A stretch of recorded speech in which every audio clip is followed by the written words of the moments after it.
Another week of Three Bros. And actually, I think this is probably the only time we've done it on a Thursday, which is out of sheer laziness and casino-ness. But anyways, it's all right. Counts. So Check I'm gonna. this week off. We were all super intrigued. Actually, Caleb jogged us on this one, but we're pretty interested to talk about the New York State governor's race this week.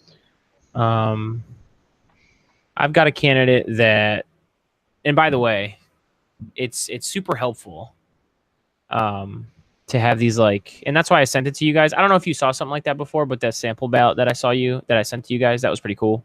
I can't remember how I found it, or I think it was just like I was thinking, like, I'm sure I could get a sample ballot and Googled it. It's nice because obviously the person that I'm going to be talking about is an independent, and I've researched New York State, how to get on ballots a lot in the last year. And you do have to get out there and get a bunch of signatures to get on the ballot. I know Kilby talked to the Libertarian Party about this a little bit. So you do have to get out there and get a bunch of signatures on the ballot. So it's interesting to see who does get on the ballot, especially when they're an independent, because that's a lot of blood, sweat, and tears. But yeah, the first thing that caught my eye. So I go to the sample ballot thing. I see there's an independent. Her name's Stephanie Miner. And the first thing, as I was clicking through her issues, is I really think in this day and age, especially after reading this, regardless of your political view, everybody is very frustrated with the system, right? That goes without saying. That's almost like a dumb statement to make now. And it's interesting that the independent candidate, her first two things, she really harps on this. So like the first thing, and I like it. It's a little vague, and I'll go through it and tell you guys what I think, and you guys can let me know what you think. It is a little vague, but generally it's pretty cool. So the first one's crush corruption. So we propose disband the ineffective Joint Commission on Public Ethics and replace it with truly independent commission with the power to investigate and fight corruption. I looked into that slightly. I guess that's just some New York State commission that was set up by Cuomo, I think, to clean up government, and it seems to be a sham from what I've read, and just like a hey, look what I'm doing to clean things up kind of thing by Cuomo. So that off the bat's, all right, I'm about that. And then ban anonymous campaign contributions, parentheses, the LLC loophole. Obviously, if that exists, I don't like that. I'm about that. If you're going to contribute to a political campaign, I think either everybody should be anonymous or everybody should be exposed. And I know that if you contribute personally, then you can, I don't want to say exposed, but you can be looked up in system and tracked. And so if that's the case for a simple voter, that should be the case for everybody. Prohibit use of state giveaways in the form of economic development programs aimed at rewarding campaign contributions and friends. That's pretty straightforward. Just freaking buying. Yeah, apparently, I didn't realize Cuomo got caught up in a lot of that. There's always trials going on of this money just being given to certain friends or connections or. So, and it goes on and on and on. But the last one I particularly like, and if I can finish just real quick. Yeah. Limit outside compensation of statewide officials and state legislators to 25% of their salaries. Now, I don't know why that's not 0%, and we can't just pay them a decent livable wage. By the way, I'm pretty sure they do make it like 70. Wait, can you say that again one more time? Yeah, I'm not sure I understood that. Limit outside compensation of statewide officials and state legislators. So compensation how? Influence from private interests. Okay. She says to 25% of their salaries. Wait. Yeah, go ahead. You're talking about influence from private interests that go directly into his pocket? No, it's not directly, I don't think.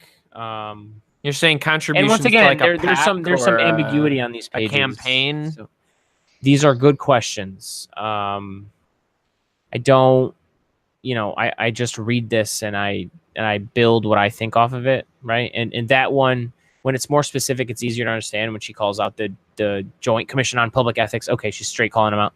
This one, I don't really know what she means, but I'm going to assume there might be a problem, right? Like I don't know how you look into that either, but yeah, I don't think it's straight into their pockets because that would be agreed. That would be crazy. Okay. There's no way that has to be. I think everybody would agree on that. There are some things in society we pretty much all agree on, and they're illegal, but or they're legal.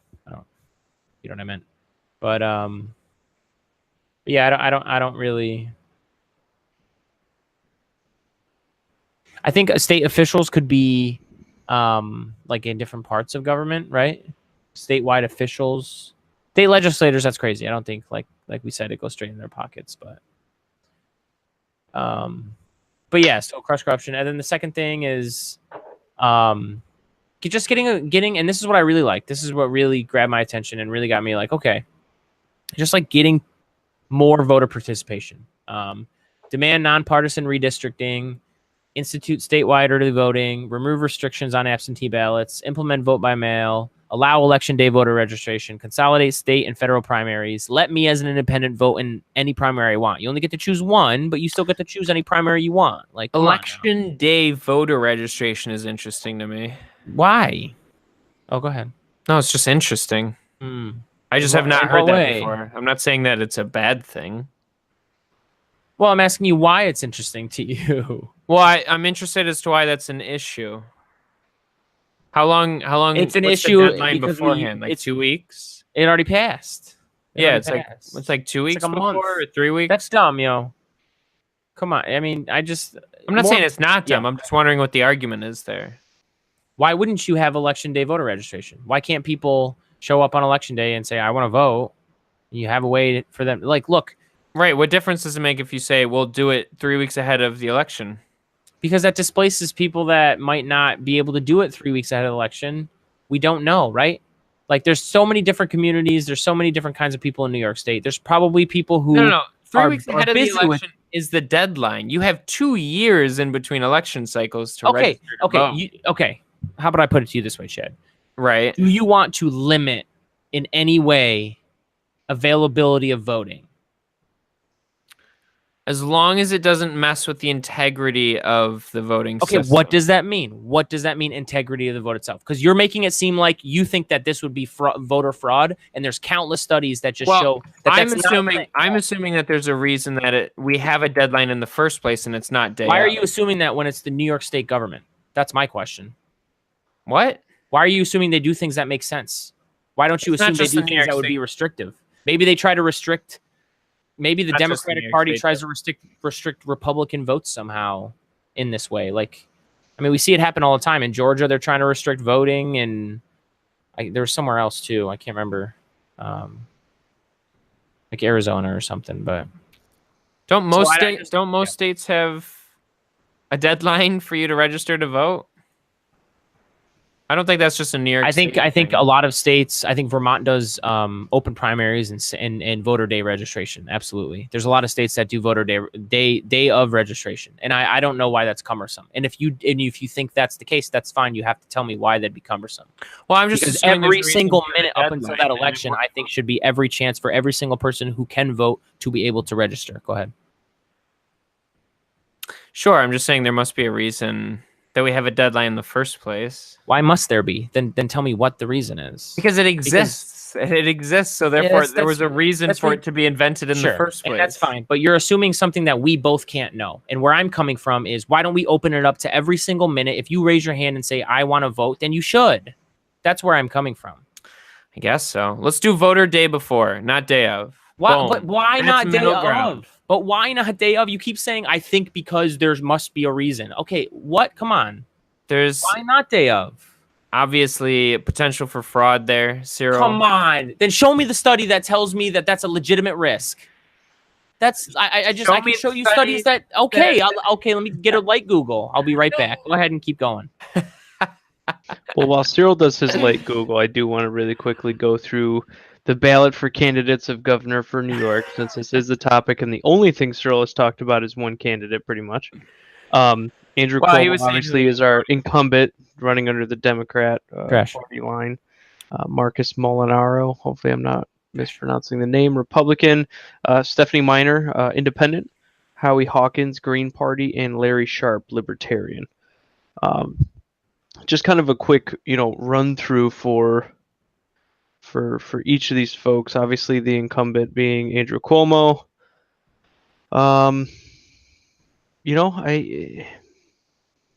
Cuomo first elected in 2011, seeking his third term. Yeah, I don't like that. He's from Queens. He often refers to the passage of, and I should probably cite this source real quick. I'm reading through AM New York, written by Nicole Brown and Lauren Cook.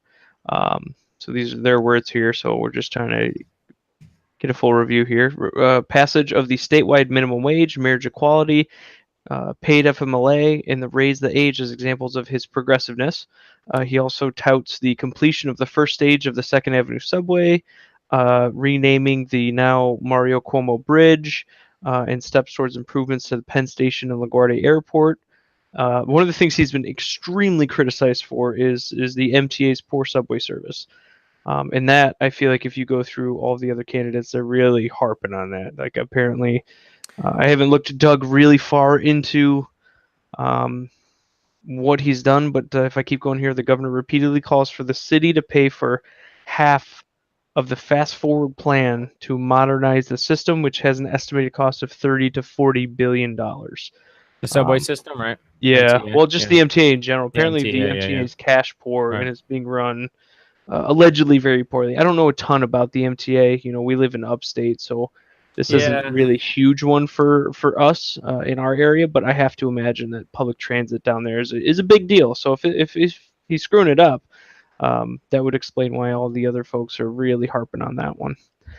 Next, Mark Molinaro. He's the current Dutchess County executive, became the Republican nominee for governor in May. Let's see here. His political history dates in 1994. He was elected to serve in the Village of Tivoli Board of Trustees at 18. He became the youngest mayor in the history of the United States a year later. I believe that record's been beat. There's another kid, I believe, recently that may have beaten that. But still, a very young age, became a mayor. 36 was the youngest person elected as the Dutchess County executive. Sure. Since then, since 2011, when he became the Dutchess County executive, Molinaro has sought to create a comprehensive economic development strategy, one that more aggressively attracts and retains private sector company jobs, according to the website. I kind of briefly went to his website there. I mean, he has a 23-page, nicely, beautifully laid out. And when I say beautifully, I mean like it looks appealing to the eye. It's very professionally done. What he calls the Empire State Freedom Plan. Typical kind of stuff, tax cuts and finding better ways to attract employers, things like that. So he also has another thing on his website for let's see, how many pages is this exactly? A 30-page plan for getting the MTA back on track. Again, another thing that they're all sharply criticizing Cuomo on. And the other big thing that most of all the people competing against the incumbent is restoring the public trust in government. Cyril touched on that with Stephanie Miner. That's another one. It's just a high level of corruption. I mean, I think we've had people jailed, a dozen probably, give or take, people charged with crimes that have. What, a dozen? Yeah, if I lightly Google. I know there was a case where 9 people were indicted. I don't know if they were, officially criminally charged. Was admin? One guy went to jail. Yes. Well, I guess in their point, they're saying like, look, there's all this bullshit happening in Albany, which, quite frankly, I know it peripherally, but I can't say that they're necessarily wrong either. No, and I agree with that. And look, if you're gonna do stupid shit like that, you're gonna shoot yourself in the foot. I feel no sympathy for you. Right. But I constantly, and I hunger for it in this time and age. I want people to stay away from lying and fear mongering. I want people to run on ideas. Like I just get so tired of not idea. Like, what's your idea? Because I think most of us, no matter, even if you're a Trump fan to a Trump hater and everything in between, most of us don't like necessarily what we're seeing. and like what's going on. And so like going back to the status quo or blah blah blah, like what's your idea? We need something. We can't just Sure. And we'll dive a little bit more into Sure. some of the meat and bones of some of these particular people. Larry Really hard is also very easy, really quickly. And Chad, if you want to look to your right, there's 5 different links on why you're an idiot. Go ahead, kill. We'll talk about that at some point. The next one on the list here, Stephanie Miner. She's running as an independent. She's the former mayor of Syracuse. Really apparently rose to statewide attention in 2013 when she wrote a New York Times opinion piece criticizing Cuomo's pension smoothing plan. And she said that would hurt municipalities and property taxpayers.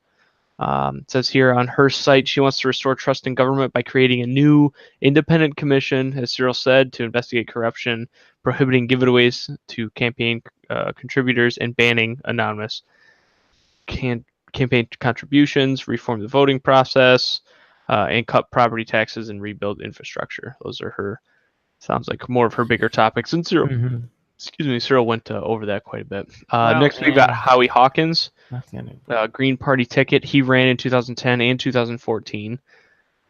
Let's see here. Hawkins advocates for clean energy, guaranteed healthcare, affordable housing, and marijuana legalization, among other progressive policies. So it seems like he, for lack of a better word, is really your far left type of guy, if that's what you're into. I haven't gotten a ton of reading done on him, but it seems like more of a far left policy, which certainly isn't bad. Or I mean, it's all a matter of opinion, right? I think far left is not quite right, but when I say far left, right, I'm not trying to say social justice warrior. You know what I mean? I'm not talking about like the caricature of the far left. I'm just saying it seems like who's far left, more left. Howie Green Party guy. I was gonna say Stephanie Miner isn't okay. I don't know about that guy. I didn't read up on that. Well, again, peripherally, what I know, it's let's see here. Progressives need to raise our expectations and demand more, Hawkins said, adding that his presence in the campaign moves Cuomo to the left. It seems like the reason why he runs is to kind of keep the incumbent, right, Cuomo, in check. Make sure you remember that we are progressives. These are the things you need to be. Okay, what are his ideas? Again, I haven't dove hardcore into him. I have the other ones, but not as much him, unfortunately. Right. Last one that I have on this list specifically, well, there's 2 more. Larry Sharp, running under the Libertarian. Larry Sharp's a native New Yorker businessman and a veteran of the Marine Corps. Let's see here. If I get down to what his brass tacks are, he wants to reduce regulations and fees on businesses, cut down spending at the state level, repeal parts of the SAFE Act, give schools more liberty to choose their curriculums, and legalize marijuana. Those are his big touting things. What was that second last one? Second to last, give schools more liberty to choose their curriculums. I've been to 2 of his talks, and I can actually talk a little bit more about that idea if that's something you want to get into. The choosing school curriculum part. I can kind of give you like a real quick synopsis. The concept here is that he feels that curriculums in schools these days are really beholden to the federal government, right? We've got to achieve specific standards in order to receive funding for schools, right? And I think he equated it to like we get $4 billion worth of federal aid or however you want to call it for achieving whatever particular standards you have to achieve, right? You have to do certain things in order to get that money. Now, one of his arguments is let's just ignore it. Let's tell the federal government, keep your money, and what we're going to do on the state and specifically the county level, the school boards and the PTAs, they'll have the freedom and the power to choose their own curriculums.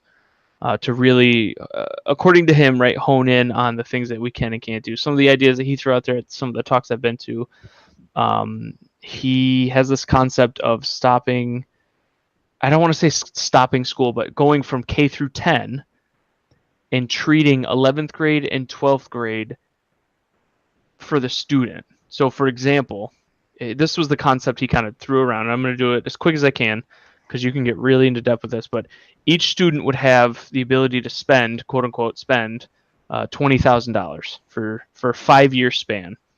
So Cyril, I know you know about the GI Bill. When you get out of the military, you have X amount of time to spend that money. I believe it's 10 years when you get out to spend however much they give you for the GI Bill. So the concept would kind of be similar. Once you finish the 10th grade, you have 5 years from there to spend that $20,000 of education. The idea being, if you want to go to your quote, 11th grade and 12th grade, like a college prep, you would use your funds to go to a prep school, essentially, to get ready to go to college. Because one of the things that he talks about is how so many kids that go to college, they aren't ready for college because schools don't have the time and the wherewithal to be able to teach kids to be ready for college, which is why... Why don't they have the wherewithal and the time? That sounds like a failure on the school. Right, but his argument is it's because of the federal regulations. Like, you have to do X, Y, and Z. Again, What's X, Y, and Z, though? I don't know. I'm just giving you the synopsis as best I can. Fair enough. And again, the only reason why I know this much about it is because I've been to 2 of his talks, and they've been interesting. And I get where he's coming from.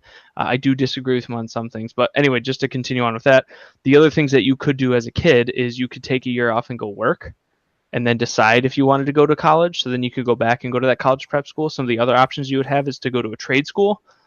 So whether you want to be a welder, plumber, HVAC, carpenter, whatever the case may be, you would go to like a BOCES type program, and you would get certificates, or you would get like almost like an associate's degree, if you will, for whatever trade you're trying to get into.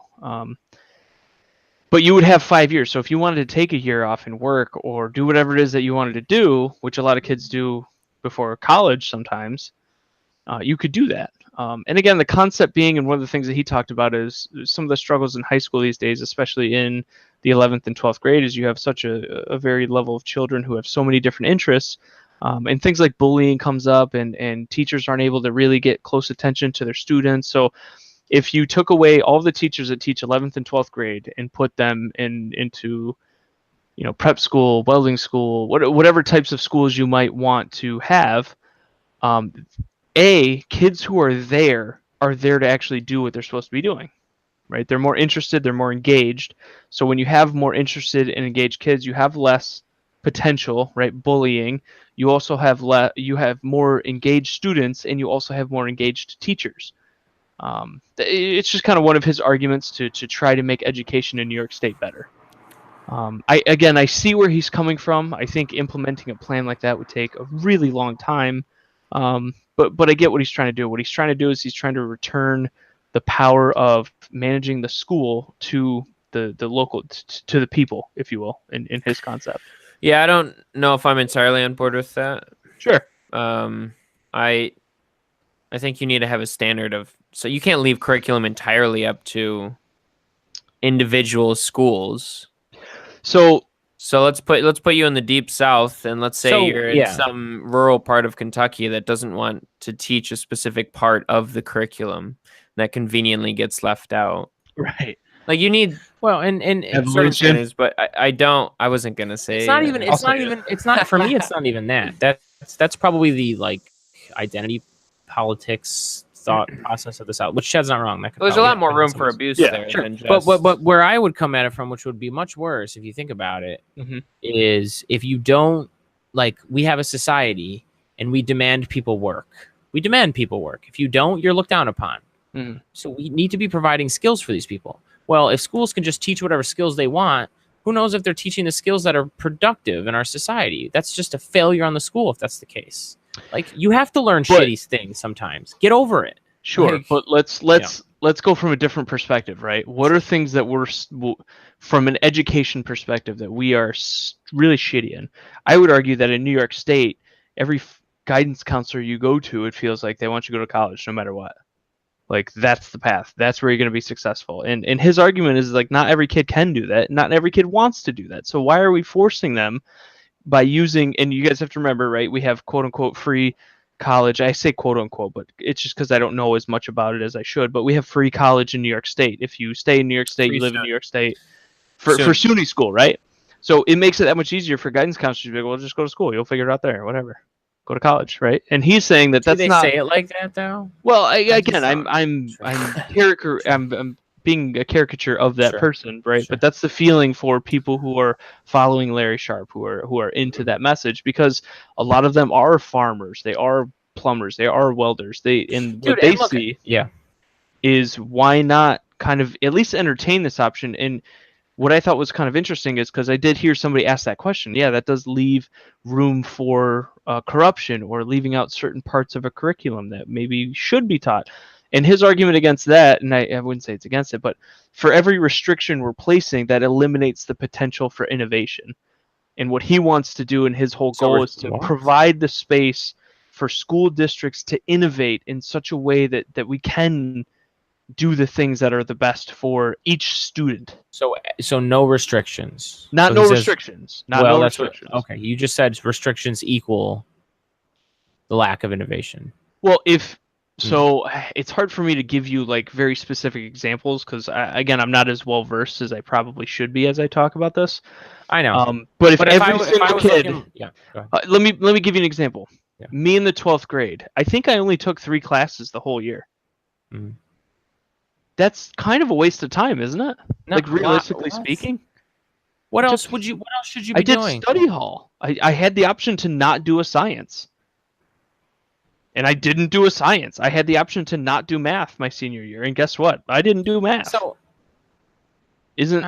some might look at that as a waste of time, quite frankly. Sure, you can fantasize about teenagers working hard. That doesn't mean teenagers are going to work hard. I agree with you, but if you give the teenagers the option to go to something that may actually interest them, if you want to go to college, that's fine. You can do 11th and 12th grade. I mean, don't school. Don't we have something like this already in terms of WMOCO? In terms of we do, but these programs are offered, aren't they?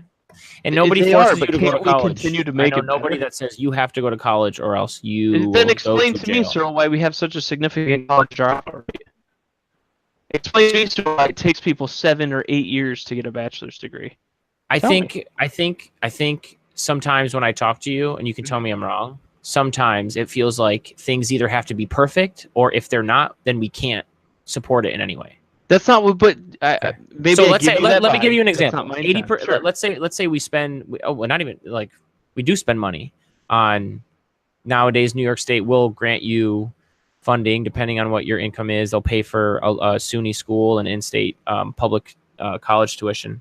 Let's do a bad number. Let's say 30% of kids graduate. Does that mean we should just stop that? Totally. But right here is you're missing the complete point. Okay, go ahead. Here is that 30%. That's awesome. We've maintained that path for those 30%. Right. But for those, and there's always going to be people that fail. 100%. You can't prevent that. What I think he's arguing for, and where I see that he is coming from, is saying maybe there are other things we can do for kids who don't want to go to college. Sure, but you can't stick them into the workforce either necessarily. Right. They don't have any skills.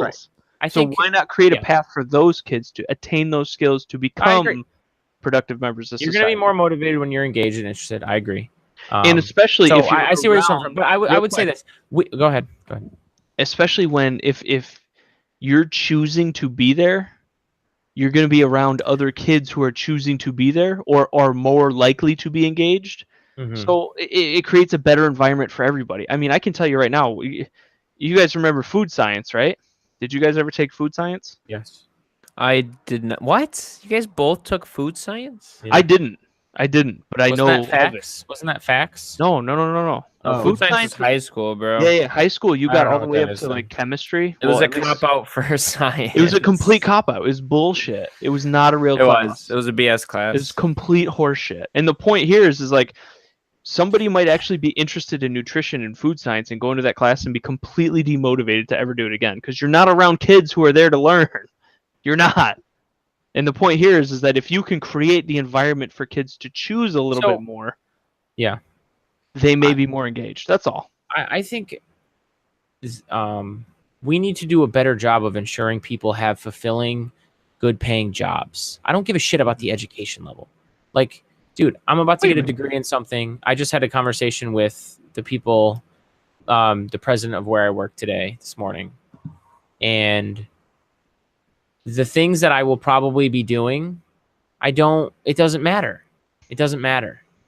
And so why do we educate? We educate because, well, there's a lot of reasons, but one big reason is to give this skills to people who need skills to partake in society and work for pay, right? So the end result should be making sure everybody has a job and is well paid. I could care less if nobody goes to college. Who cares? Like we're at a point in society where like we're so advanced that you can do mind-numbing work. And by the way, we generate so much wealth, we can divvy it up a little bit more to make sure that people who do that mind-numbing work don't hate their lives by making $11 an hour. So that's where the bigger problem is. I get you. Wait, hold on. I absolutely, I see. Oh yeah, that's just me making a side comment. You are, which you're completely detracting from where we were, but that's okay. I don't disagree with you. What I'm saying is I don't necessarily agree that this is the solution, but what I think that he's trying to do is entertain the idea that if we could look at the last 2 years, or I'll go a step farther. I don't agree necessarily with stopping at 10th grade, right? I would say 11th grade and let somebody choose in kind of that last year a little bit more. But the idea here is that if we can create a way to kind of innovate, to engage students more and get them into things that they'll actually want to do. And Chad, you're right, there is WMOCO. Do you think we could do WMOCO on maybe a bigger level, or maybe with different sets of skills?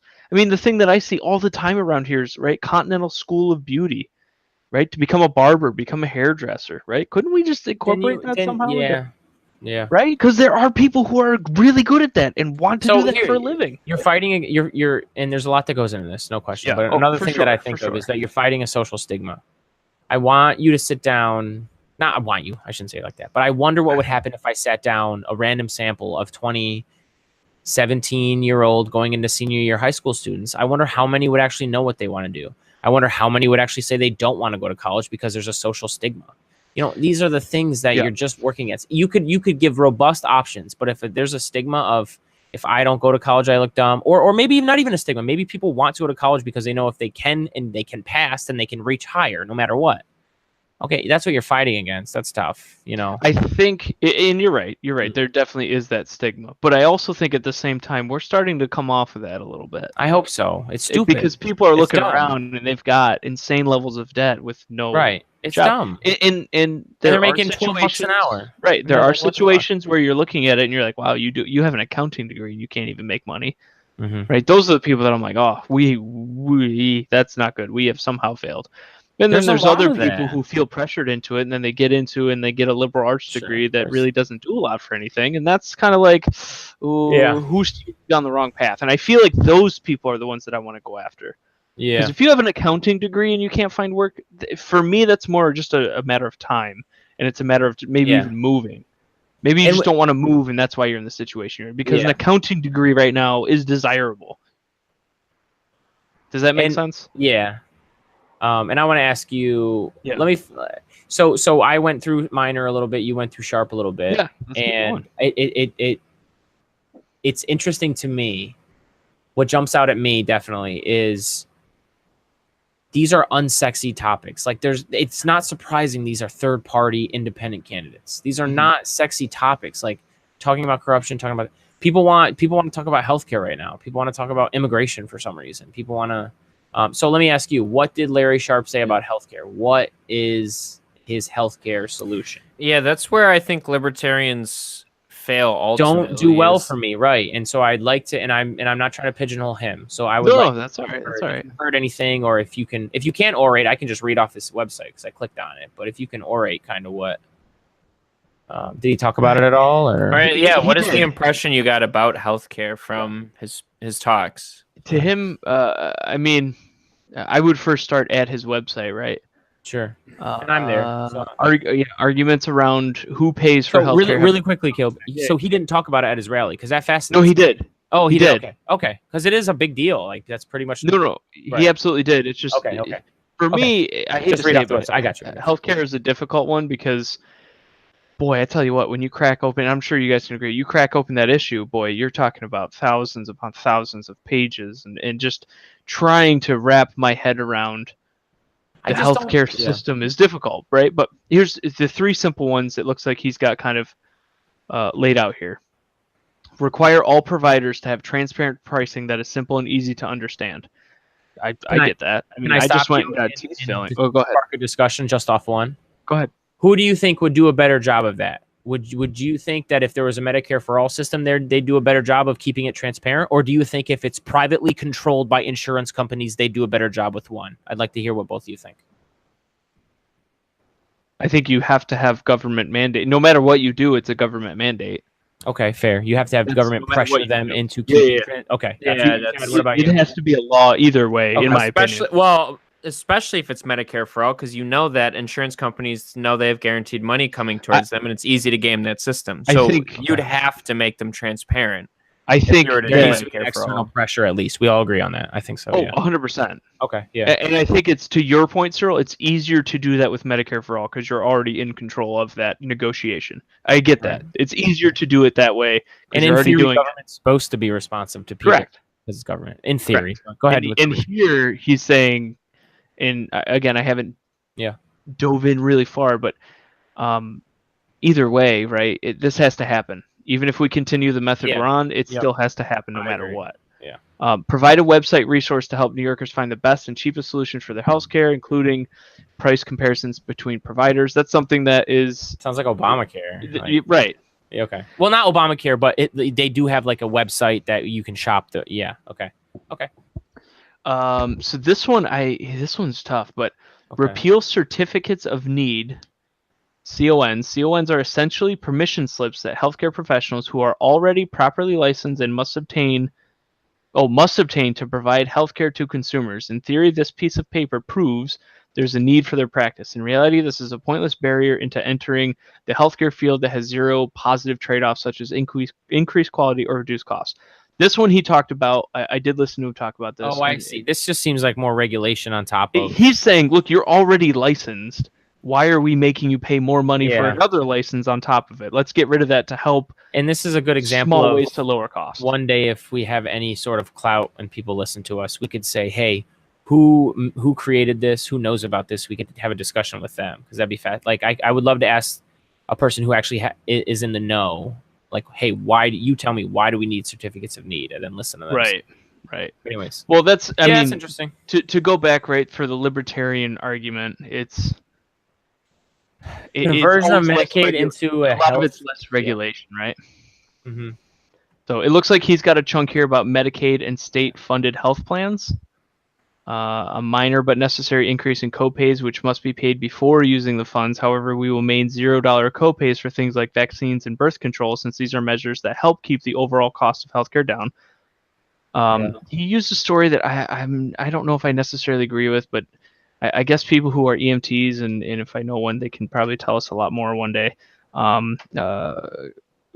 Constant, or what do they call them? Like frequent flyers, that's what they call them. People who always end up in the ER, and they call the ambulance for something like the flu. Obviously, people who are low income, they don't necessarily have to burden that cost, and it's, so he wants to talk. He's talking about increasing the copay cost to make it just enough money, just enough to where you're going to use it because you have to, but not low enough to where you just get to go to the hospital essentially for free. And again, I don't know that I agree with that. I don't know a whole lot about that. I would have to do more on that one. Waived copays for destitute people or those who are otherwise incapable of paying. Well, of course, I agree with that. Right. Yeah. If you literally have no money, we're going to help you. Yeah, he's got a heart. Look at him. Good. Okay. State healthcare plans to be converted to HCDAs or traditional HSAs with insurance back end, so they still have the same coverage as now. Again, I don't know a ton about HDs or HCDAs or HSAs. That's tough. And then licensing in telemedicine. Licensing is always interesting when it comes to libertarians, right? So his first one is allow all medical school graduates to be licensed as physicians assistants until the remaining requirements, such as residency, have met to become a doctor. So I guess if you're in medical school, until you become a doctor, you can't do anything. But he's saying if we can at least allow them to be physician's assistants, we may have more people who can do like primary care functions, and that might help lower costs, because if we have more people doing it, I don't know that one a whole lot.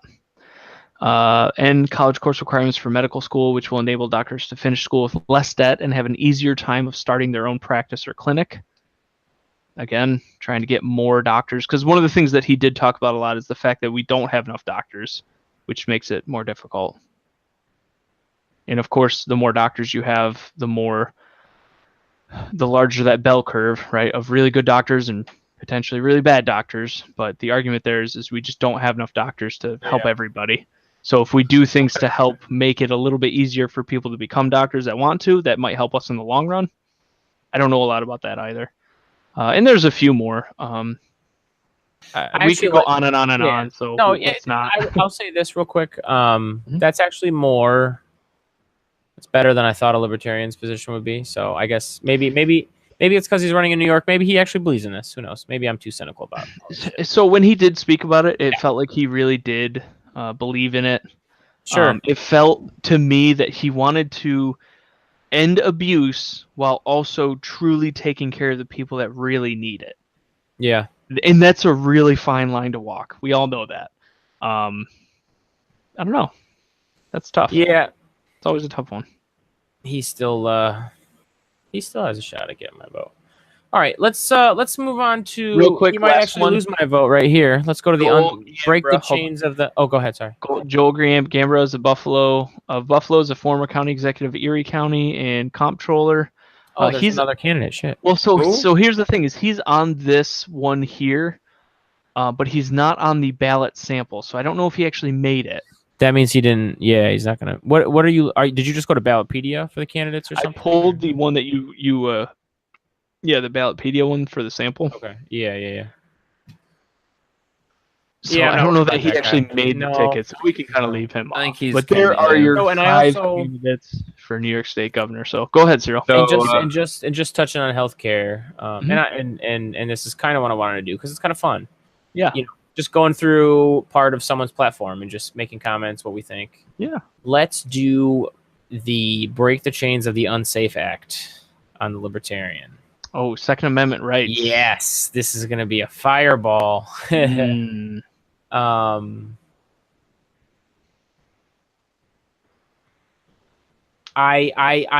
when I read, going back to what I said before about how I see similarities in when I read on Miner's campaign page in Sharps, I read more common sense language, not necessarily anything I agree with, but what I notice is I read things that aren't outright lie. Like we get a lot of outright lies from the big parties. I feel like these days, sure, but from both sides for sure, even.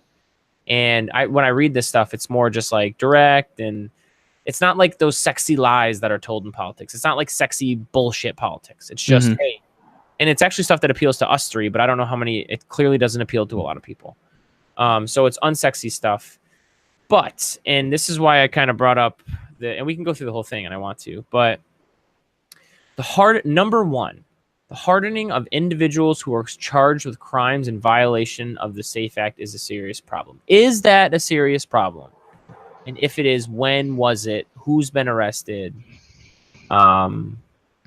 Because that is the first time I've read something on actually a couple things on minors, but that's the first thing I've read on this page, and I'm like, that sounds like that's bullshit. I think that this is to appeal to a certain sect, to a vote. It could be a problem, by the way. I don't know. Are they locking people up? Are they? I think people have been charged, and because you are charged with a crime, your guns are in fact taken away by the local sheriffs or counties. Okay, and it doesn't even have to be locking up. I was going to say that. Are there guns? I think it's the punishment of what's occurring for being charged with this crime. And for a lot of people in upstate New York, and I've been around these people at all the rallies. Yeah, right. I got a chance to talk to them outside smoking. Sure. They're smoking, and I'm just striking up conversation with people. And the feeling there is everybody up there knows somebody that has been charged with a crime. And the feeling is that why is it that New York State is going so hard at this SAFE Act when we have so much other stuff going on? Like, we're wasting resources for a sheriff to go out to a farm because somebody has a collapsible buttstock and charging them with a crime, when a lot of people are feeling like this is a waste of time and this is so political and there's no true safety in the law that's built in there. Yeah. The only thing that seems to be agreed upon in folks in this area that I've spoke to is shooting at the West Webster thing. I probably should say more about that. I think it was Christmas Day, West Webster up here in upstate New York. A deranged gentleman called firefighters and EMTs and shot at them, killed, I believe, 2.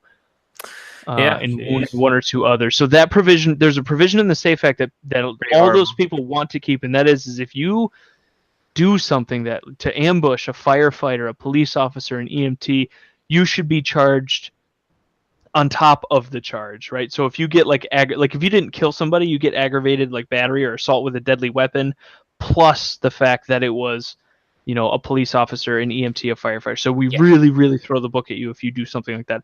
That a lot of people want to actually keep in the SAFE Act. Like, don't attack somebody in an ambulance. What the hell is wrong with you? Is that the only point they want to keep? Let's stretch that to don't attack anybody, please and thank you. Please and thank you. I think we all agree with that, and I think that a lot of people feel like the SAFE Act doesn't do anything to actually prevent what you just said.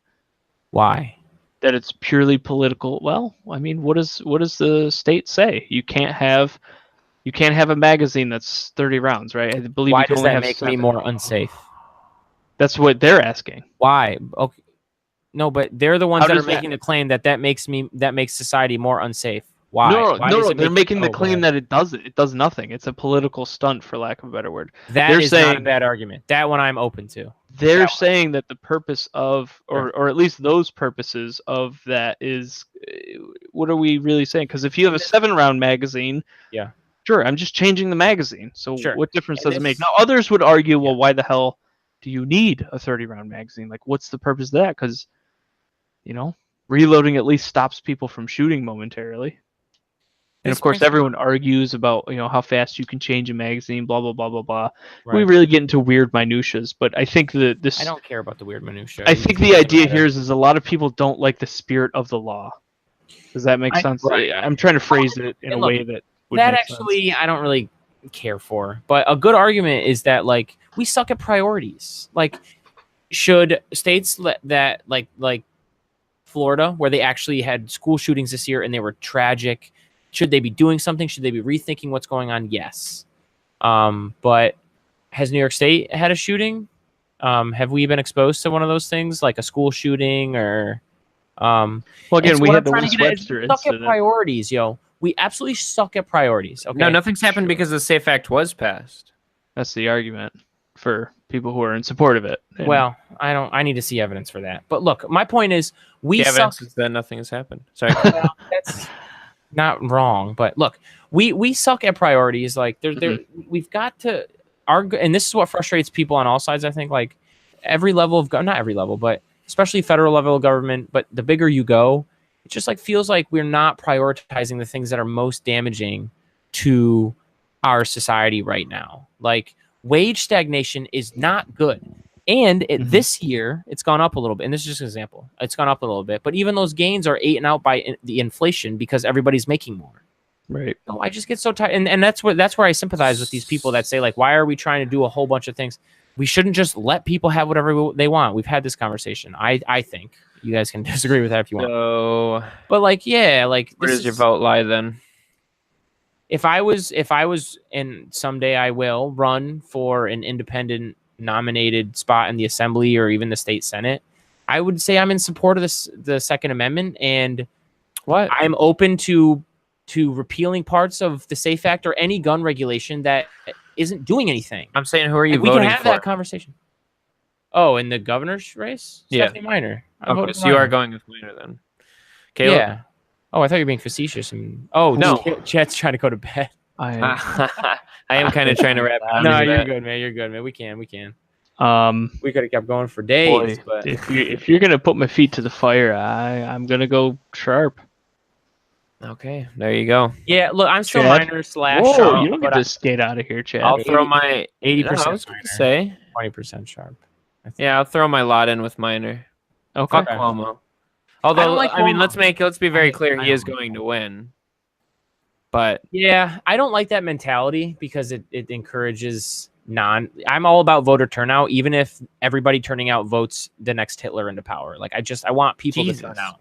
Okay, it's exaggeration, but I want people to turn out. Like, it's a good thing. Democracy at 100% is what we should strive for, regardless of what people vote for.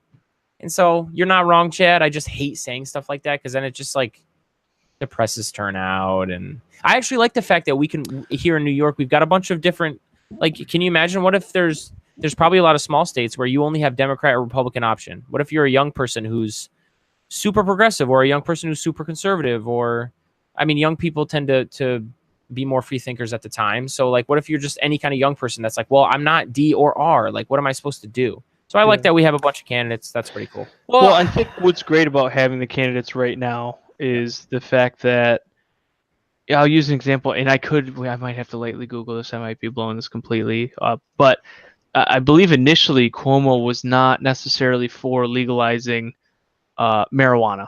Of course not, because he's a snake.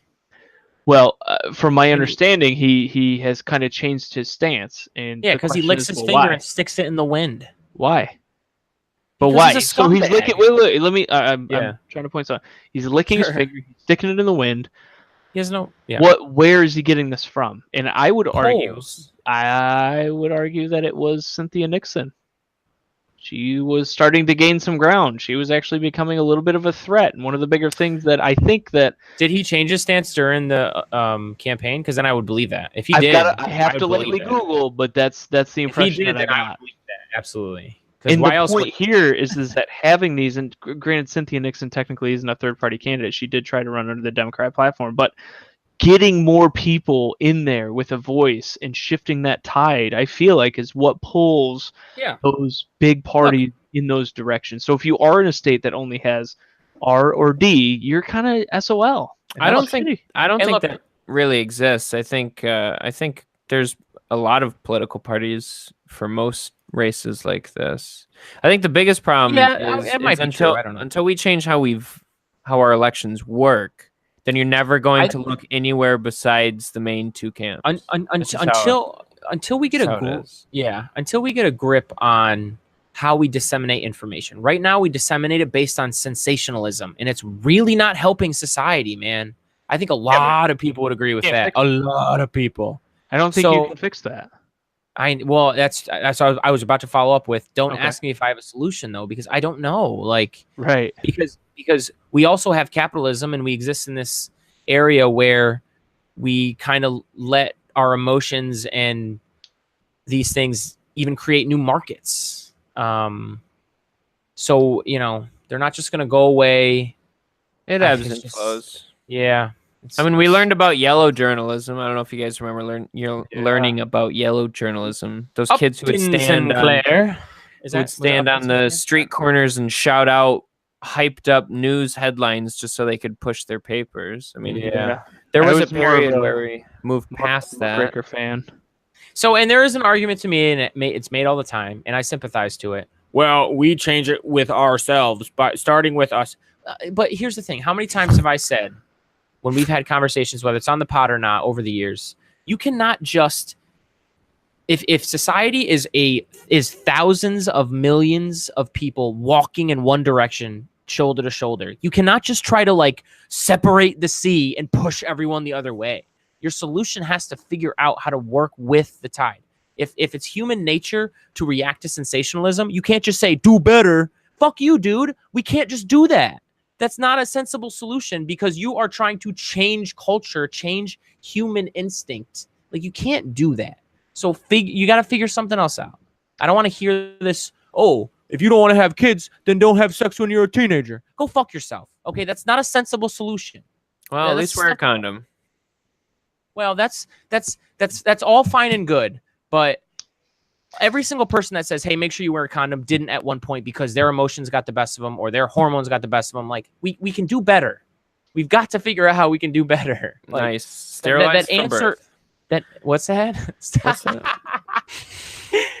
What do you mean? How do you do better than contraception? Maybe we'll develop technology where like the government can turn on or off your semen flow. Or they go 1984. That's a good place to end it. Wait, no, I've got one last thing. Eugenics. Go ahead. Cyril, if an individual does not have the foresight to register to vote prior to election day, by what stretch of the imagination could anyone believe that same individual would have the foresight to research the candidates and issues? I don't care, but I don't care. I'd rather have 100% participation. And no, because you want to explain why you would rather have 100% participation. I would, because that's dumb. I would. So an uninformed democracy is not a democracy. The first reason, okay. Sorry, I hear where you're coming from. The first thing that comes to my mind is that if 100% of people vote, there's no excuse then, right? We can't, like right now we have a whole bunch of people saying Trump didn't win the popular vote. We only have 60% of people even voting. What happens if everybody votes? Blah, blah, blah, blah, blah, blah, blah, blah, blah, blah, blah. That goes away. That goes away when you have 100% voting.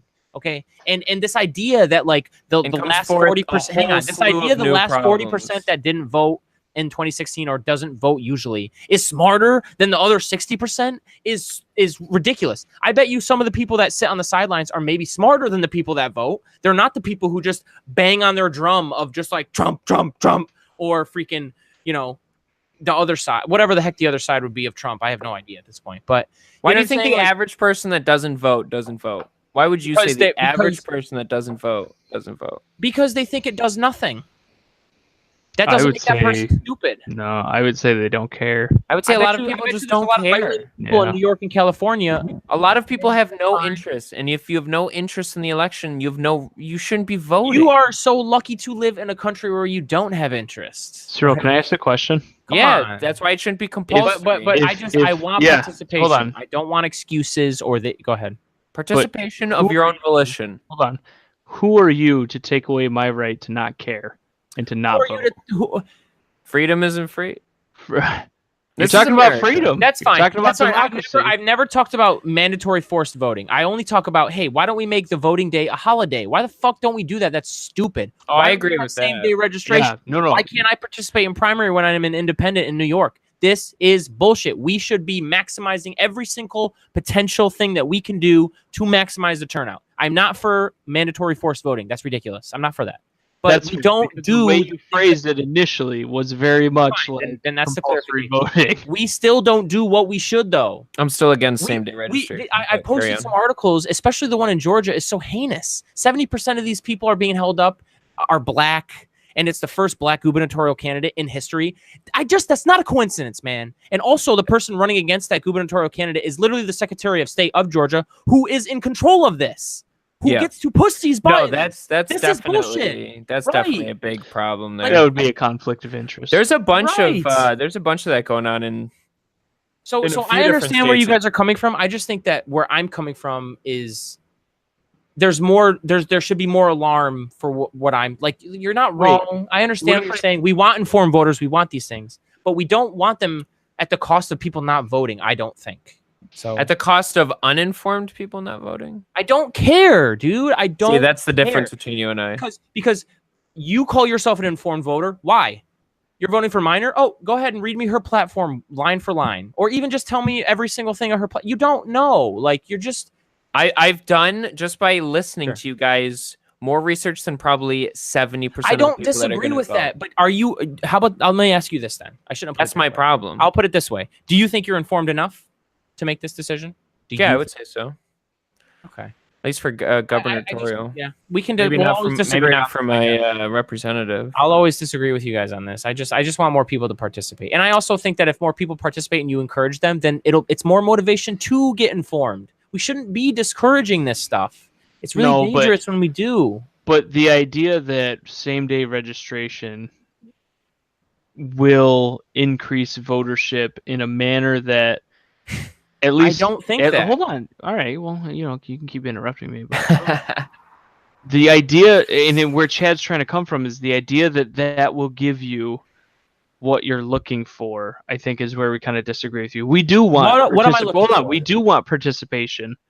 It feels like you're just looking for the number. You want that number to not be 60. You want it to be 90%. I want everybody to have and I've said this from the beginning. Mm-hmm. Go ahead and listen to it again.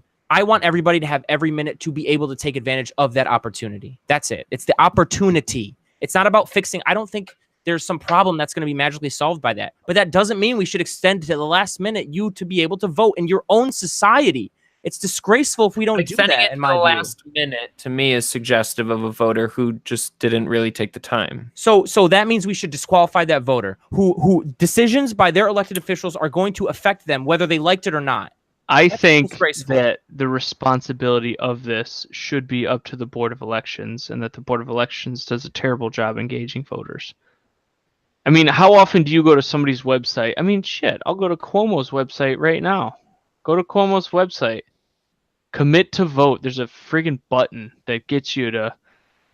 You fill this information out in fast action, and I'm sure you make sure that you're registered to vote. It's the candidates that are doing the work to get people to register to vote. Where's the Board of Elections? There's a Board of Elections in every single area. What are they doing to engage voters? Let me tell you what they're doing. We should be educating citizens. They're sending me a letter in the mail, and how often do you guys check your mail?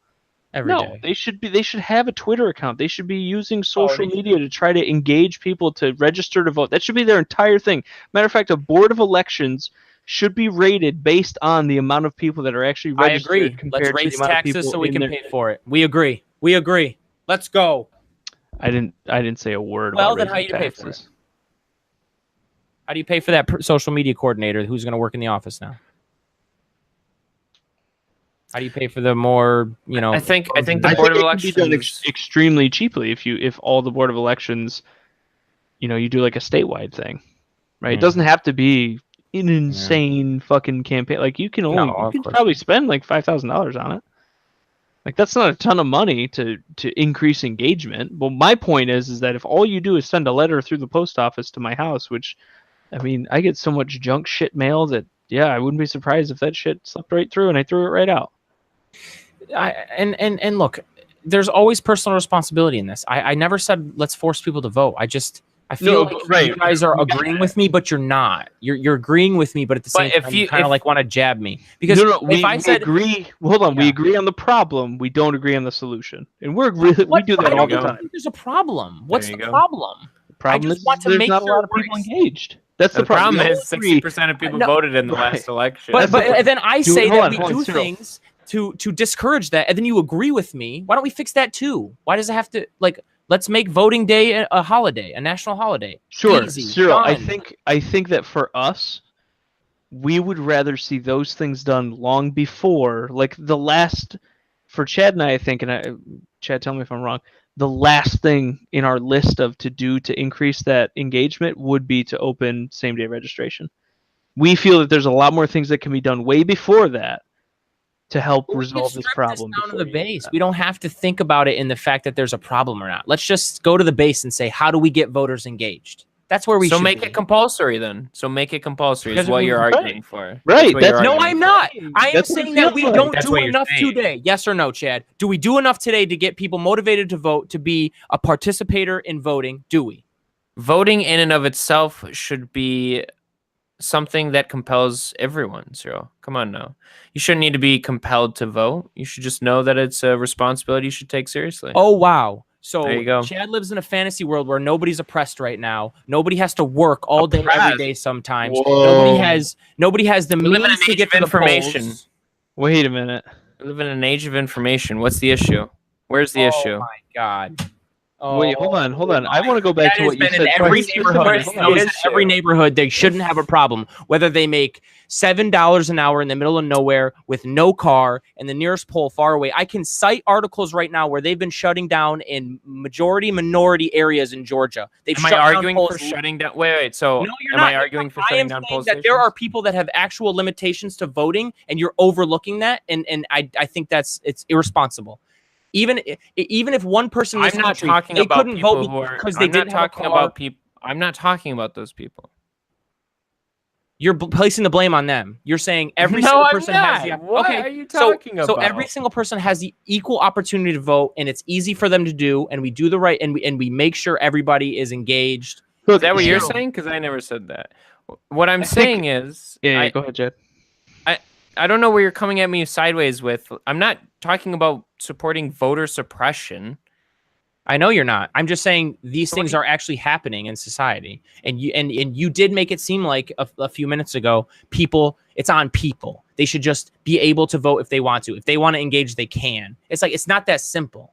It's not that simple for everybody. It might be simple for a majority of people, maybe, but people are poor in this country. People don't have cars. Sure, people everyone work. should have People an take the equal bus opportunity to be able to vote. I'm just yes. saying There should be vans that take people to vote. There should be a number that every single person knows that morning to call if they want to call someone to take them to vote. We should be making sure people are participating in a society where the elected people make decisions that affect your life. Informed people are participating. No, every single person who wants to, even if you didn't inform yourself, you still have to exist. Chad, the next day, that person still has to exist in that society. Okay, they sure do. That's why they should. That's why they should take it seriously. Inform yourself as a voter, right? Surely. So what's the point? What's the point of showing up to the ballot and just pushing a bunch of buttons? Because it's democracy. How does that objectively help your life different than not voting at all? Because it is democracy, and if we have a whole bunch of people who are uninformed, and that's what we get at the polls, then that's what we get. Democracy is not at its best when we only have informed people. What you just said is those people have to go back to their lives, right? They still are affected by these decisions. Yes. So if you're just pressing a button, how is that objectively better than not pressing a button? Because we have at least parties in this country that have a general idea of where they come from. You are not going in straight blind, and you are lying to me if you think that's the case. Because you can say Democrats, you can ask any single person, what do you think Democrats for? What do you think Republicans are for? They're going to say something that resembles along the lines what it is. Most people would. Most people would. And I think it's ridiculous to say otherwise. And that is in itself an informative thing. And I go back to the point. That person the next morning wakes up and participates in society. I do not want compulsory mandatory voting. That's not what I'm saying. I'm saying that person should be afforded every single right to feeling make better that they checked the D or the R. And I'm getting it's democracy at a very diluted form. Look, I'm very motivated about that issue because right now we have people who are being oppressed from the vote. I'm not talking about those people. Jesus okay, Christ. but that's why I'm sounding the alarms on this and being on this side that I am. I think that we don't do enough. We don't. We need to do better with teaching civics and when at a young age. Caleb, you're right. I never took a civics class until way late. Teach a civics class every single year. Teach kids it's good to volunteer. Have a class where you have kids go and volunteer and go to different areas and expose them to the community. Realize that us working together is better for all of us. Better for all of us. And who's living in a utopia now, right? Yeah, no kidding. Shit. Okay, is that incorrect? Go ahead, both of you answer. Yeah, we're going off on a little tangent here that's a little unrelated. Because all I'm saying is, listen, if you want to increase access to voters, I'm all for that. But I'm not all for pushing people into a ballot box when they have no idea what. Okay, so let's end this on agreeing on some things. I say to you, that new presidential alert text system we all got, send a text that morning saying, go vote. Here's a number in your area of if you can't get there, call this number, and we immediately begin to figure it out. Do you support that? Yeah, sure. Okay, then we agree on that. Same day registration. See, now I disagree. Now we disagree. Tell me why, though. Why? Because we want an informed base to be making an educated choice. There you go. No, that has nothing to do with same-day registration. Same-day registrants can still be people who are informed. No, Cyril, no one's disagreeing with you that they can be informed. What we're saying is they're more likely to not. So now you're suppressing. We agree with they're not as informed. But what if they're informed enough? Where's the threshold for you guys? How informed voting do you is have a to be responsibility before you're pissed off that they voted? Voting is a responsibility. The reason we have two shitty political parties in this country right now is because a lot of people do just check that DNR. Democracy diluted like that is useless democracy. It does nothing. Does not forward the conversation, especially when you force a lot more people into it and they don't really know what they're talking about. That's when the ignorance sort of gets spread around. It's where you lose real discourse. How do you vote? How do you vote in? It's why things are so toxic right now. Yeah, okay, fair. These people aren't actually participating responsibly. How do you vote in insurgent candidates? How do you get people in who are really going to shake the system up? Getting more people to vote, because Chad, you're absolutely right. The people that vote right now are most of the people who are just fired up for the D's and R's.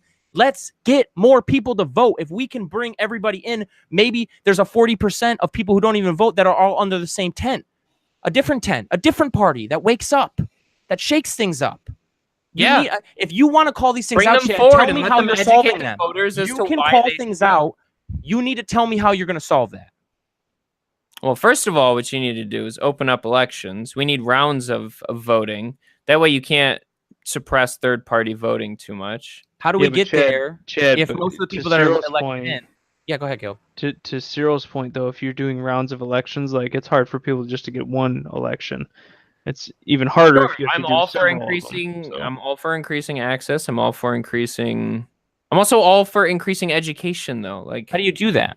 How do you educate people? Well, I was talking to Caleb about this the other day. There should be.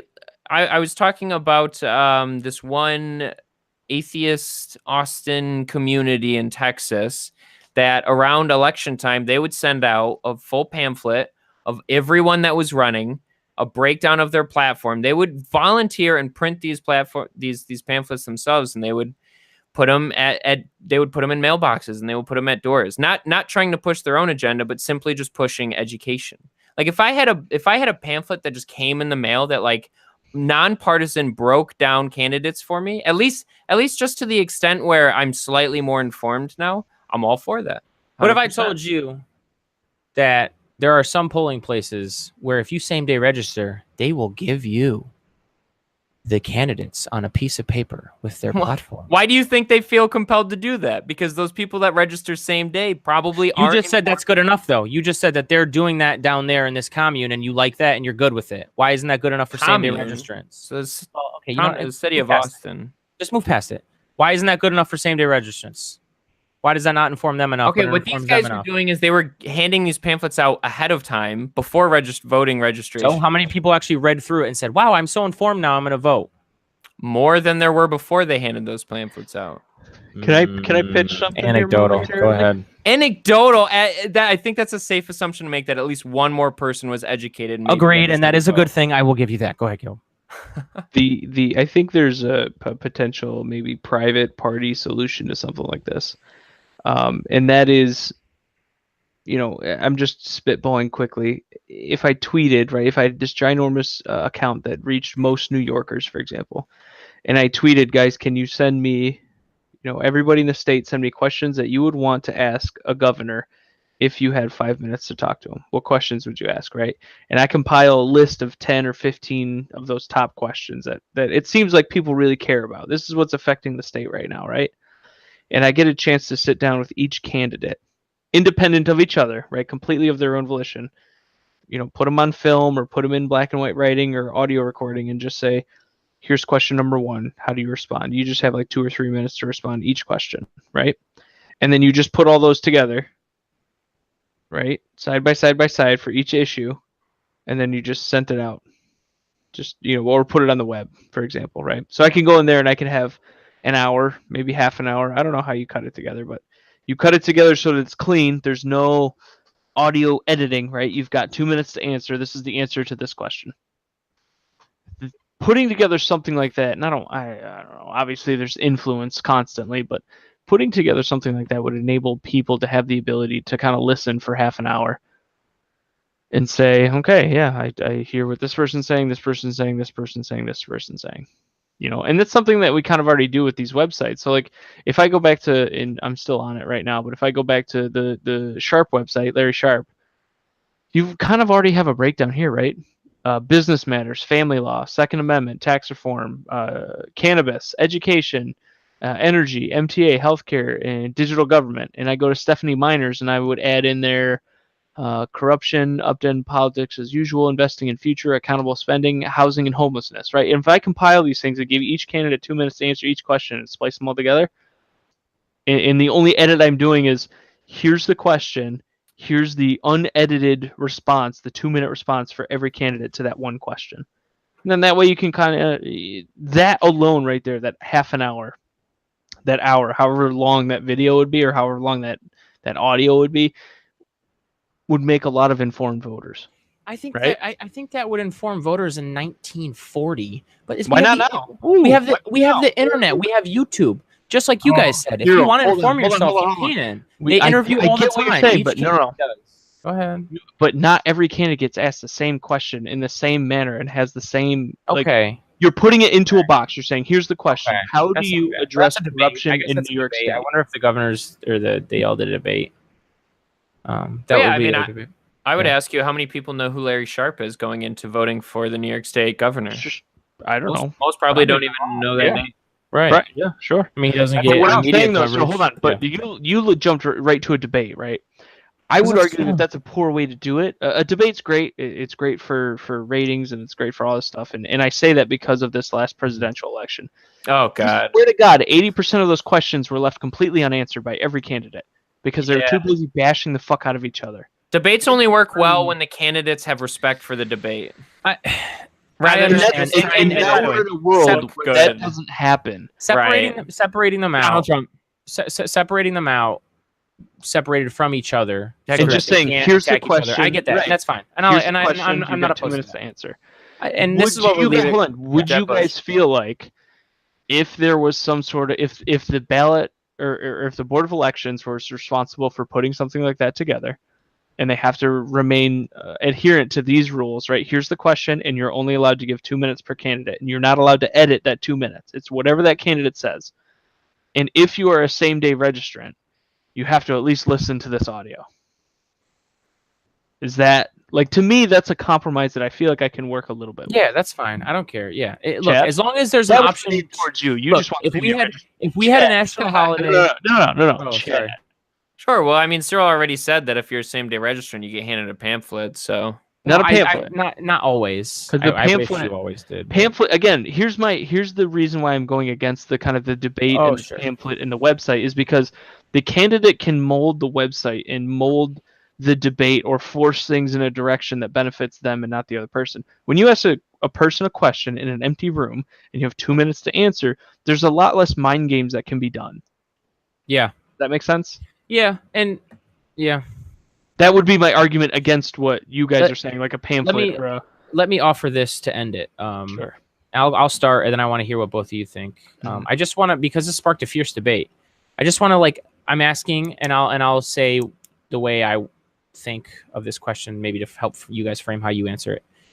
Like, how do you look at this? Like, when you think about this issue, what's the first thing that jumps to your mind? For me, it's the 100% number. I'm not as worried about informed voters because I feel like you guys are gatekeeping that way. You guys are assuming that other people have easy access, can do this, can do that. They should be able to get it there if they work, blah, blah, blah, blah, blah. I don't know. You guys are just assuming, and I don't want to assume. Hang on. Let me just finish, and you guys can each go. Yeah. That's my point. I focus on that 100% number because I don't want to assume anything. I don't want to gatekeep. I live in my bubble, and we all can't help but do that, okay? And I don't want to gatekeep. Regardless of why you're uninformed, I want to encourage people to be informed, and there are compromises to be had. But I feel like you guys are coming from this gatekeeping angle, and I don't like it. It's democracy. Go ahead. I'm done. I think what you're talking about, though, are two different things at the same time. And that's what frustrates me when you're talking about this issue. By no means are we saying that we shouldn't work to make sure that everyone has access to vote. We agree with you wholeheartedly on that. Whether it's calling to have somebody come drive you to the polling station, whether it's putting up stuff so that people are informed about the voters. What we're saying, though, is that if you can't take the time to very simply make sure that you're registered, that's the hurdle that we're trying to overcome with you. Ultimately... But you hesitate because you judge that person. I'm not judging that person. You're assuming I'm judging. No, but why do you hesitate then? Because you said if you don't take the time to register, okay, what if you don't take the time to register? Go ahead and finish that statement. Then can you really say that you care about what's happening? You're judging. Just like you're judging the fact that they are or we all judge. No, I'm not you're trying to judging gate too. I just want them to judging vote. us by making us the gatekeepers. No, I'm not, because you guys are going to vote, and great. That's past that. I could care less who you vote for, why you voted, if you're informed or not. I don't care. If you guys vote, I'll admit that I'll move on to the next person who's not. I'm going to try to. I'm judging. And if you want to say, definitely. I'm judging. Go ahead. I have no qualms about that. And that's fine. You just tell me why. Go ahead, Chad. Because I want an informed voter. I think democracy falls apart when people don't understand what they're doing when they go to vote. I think that's period. Can I give you a scenario? What I'll say is this, though. Okay. And a quick question for you, because I think this might better I'll answer it first. My issue is if you're about that 100%, fine. Why not make it compulsory then? What is stopping you from making it compulsory? Because voting? People can choose not to participate. I think that's savage, and I think that's a you're blessed to be privileged in a place where you don't have to worry about your politics. There's a lot of people in this world that aren't. But yes, I think that there's going to come a day and age where I hope unless we kill ourselves, where human beings will produce so much wealth and be such masters of our domain that even the lowest among us will be fine. But we're not there yet. And I think when you do get there, and if we get there early like our society has, then sure. If you don't want to vote, I hate telling people what to do. There's one thing in life I don't like. It's telling people what to do, because it just the end results, even from things I'm not thinking about, won't be good. And that's kind of my explanation as to why I don't want to. I just want to do everything we can to make sure people can vote. And if we got down to brass tacks, let's say we were legislators, we'd get down to brass tacks all night long and figure out what exactly that means and where we draw the line. We would compromise on things like, what about every single person being aware of a number to call? What about this? What about that? Okay, blah, blah, blah. We'd get down to brass tacks. But right now we're just kind of talking about our general philosophy. Yeah, I think if we get down to brass tacks, and Chad, I don't want to speak entirely for you, but Chad and I would agree with you on everything but one there'd be thing. a lot of common ground. No, there's only one thing we're disagreeing on, and that's same-day registration. So that would there's be even compromise. No, I think compromise in this case, it's right. In this case, Cyril, your compromise is we'll absolutely agree with you and let you do anything to get people to the polls, but we're not doing same-day registration. I think it's bigger than that, though. I think the point of contention we have here is Cyril's arguing voting by any means, whereas I'm not arguing that. Right, and this is my question. Vote and educate. I'm not saying voting by any means. And this is what I was going to ask you. Don't put somebody in a booth who has no idea what they're doing. Do you want, and I want you to think of the slippery slope. No, that's not fair because that's my bias. But do you want? Yeah, I know. So that's why I'm trying to leave it out. No, I admitted it. Would you rather have? Do you think democracy works better? Let's say we have a society. Only 25% is Chad's level of informed. Chad sits on his high horse, right? He's in this high horse in society. Very comfortable. 25% are, I'm being facetious, but 25% of people are Chad's informed level of, Chad blesses them as being informed. Is that a better democracy than just having 100% of everybody in that society vote? And if it is, tell me why. Absolutely. Why? Because conversations actually take place. I don't know what that means.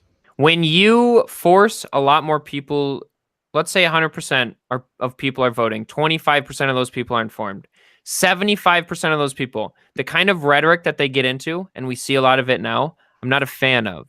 Let's define uninformed. I don't think it leads to good rhetoric. I think it leads to polarization. My definition of uninformed is not they literally know nothing, are blind, and completely retarded and are voting. But go ahead. What's your level of uninformed? They're prone to dogma. Sure.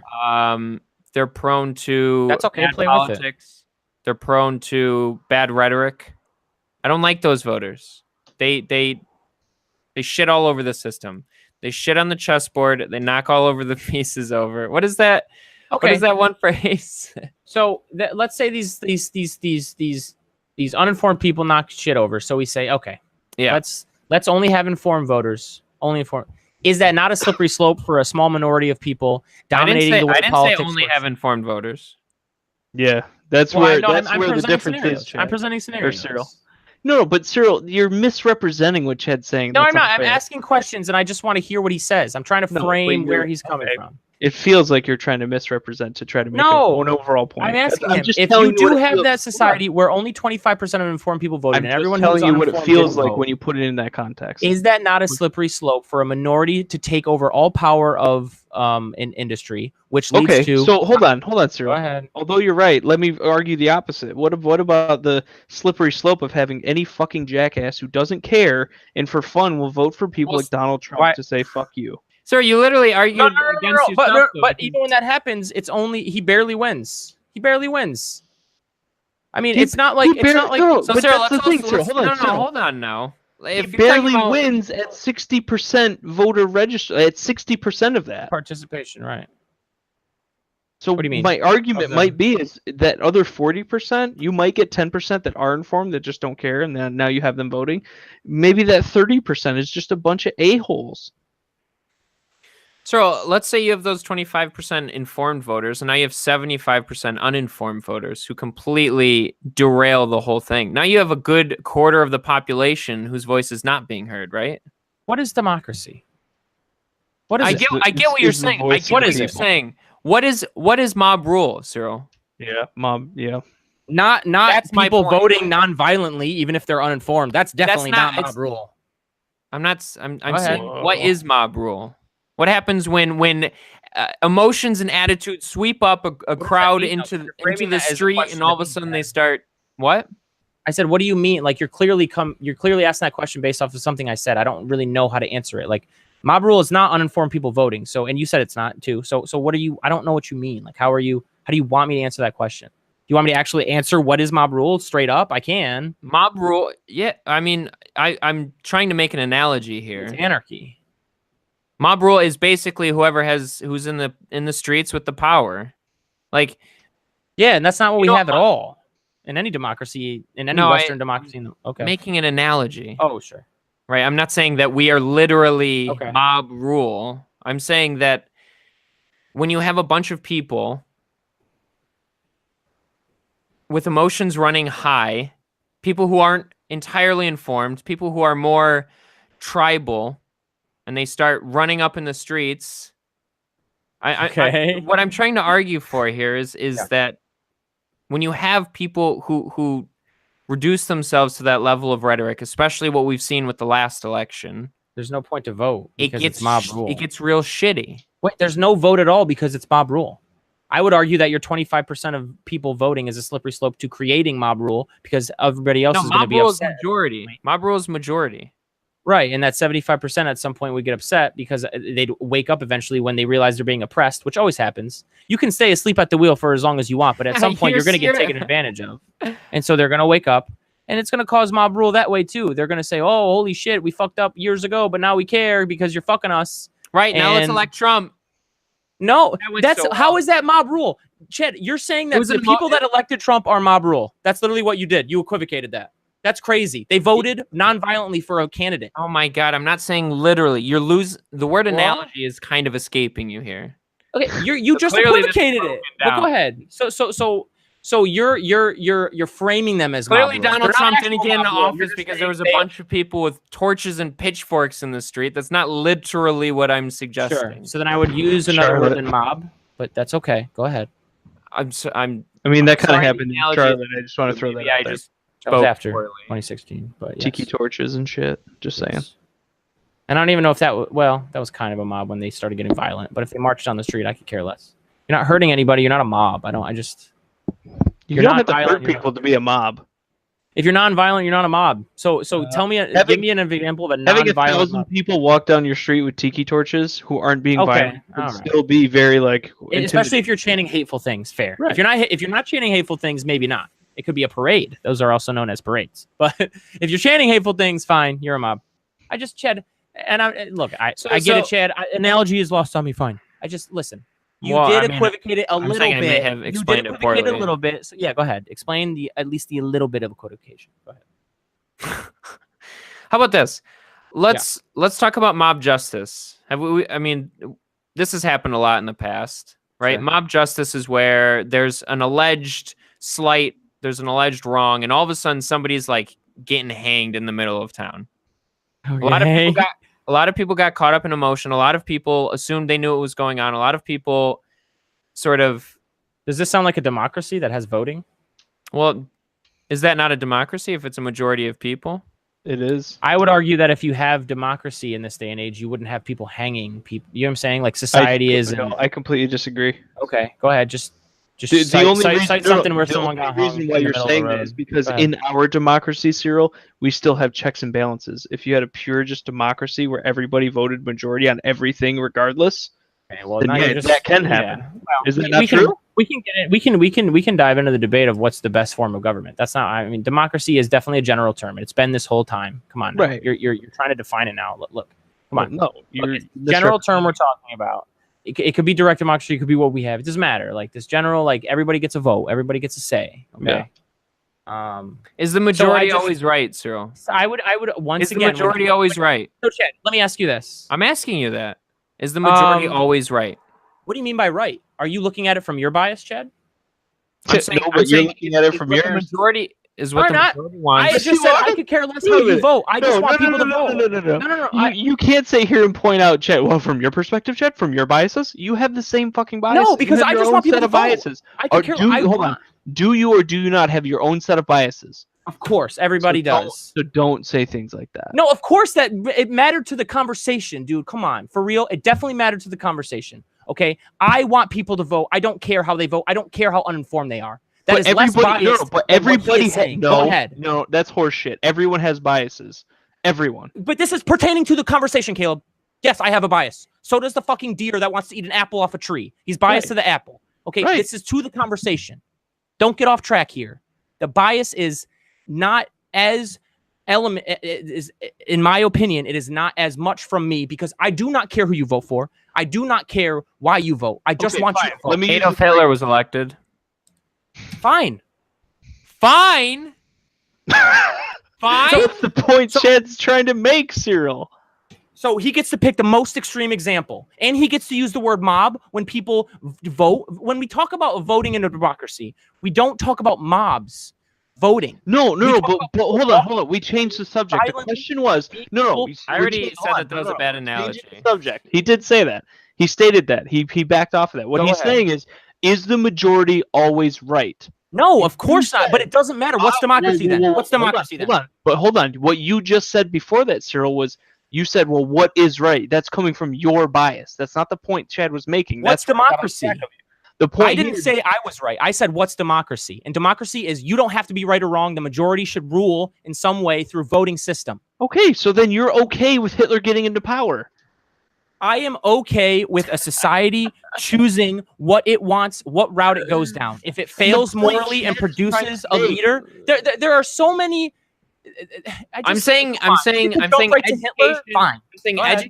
and getting rid of dogma, which is primarily what I'm trying to do with education. Informed voters are, yes, objectively better than uninformed voters. That's what I'm saying. Never disagreed. What do you mean? You said you'd rather never disagree that no. When you say an informed better is better than an uninformed better, period, full stop, never disagreed.